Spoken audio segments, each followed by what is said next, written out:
વિચાર કરો કે તમને કોઈ લાશ સાથે સૂવાનું કહે તો વિચારીને જ ડર લાગે ને. પણ એક જાતિ એવી છે જે આવી જ પરંપરા છે.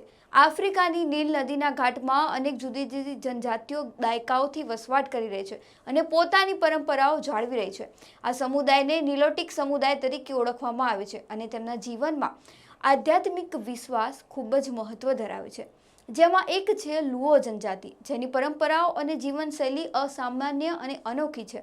લુઓ લોકો ગોલુઓ ભાષા બોલે છે અને તેમના જીવનમાં જન્મ, વિવાહ અને મૃત્યુ સાથે જોડાયેલા જુદા જુદા પ્રાચીન રીતિ રિવાજો છે. વિશેષતા એ છે કે આ જનજાતિની એક પરંપરા વિધવા મહિલાઓ સાથે સંકળાયેલી છે, જે ઘણાને ચોંકાવી શકે છે.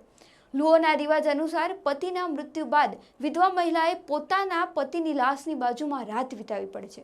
સમુદાય માને છે કે આ રાત પતિ પત્ની વચ્ચેનો સંબંધ અંત સુધી જાળવે છે અને પતિની આત્માની મંજૂરી વગર મહિલા આગળ ન વધે. વિધવા પછી એક ખાસ સપનાની રાહ જોવી જરૂરી છે, જે તેમને નવા જીવનની શરૂઆત માટે માર્ગદર્શન આપે છે. જો સપનામાં પતિ પ્રેમપૂર્વક દેખાય તો સમુદાય માને છે કે વિધવા નવા લગ્ન કરી શકે છે અને જીવનમાં આગળ વધી શકે છે. સપના વિના વડીલો માને છે કે પતિની આત્માએ હજુ માન્યતા આપેલી નથી. આ અનોખી પરંપરા લુઓ લોકો માટે પરિવારના સન્માન અને દિવંગત આત્માની શાંતિ જાળવવા માટે અત્યંત મહત્વપૂર્ણ છે.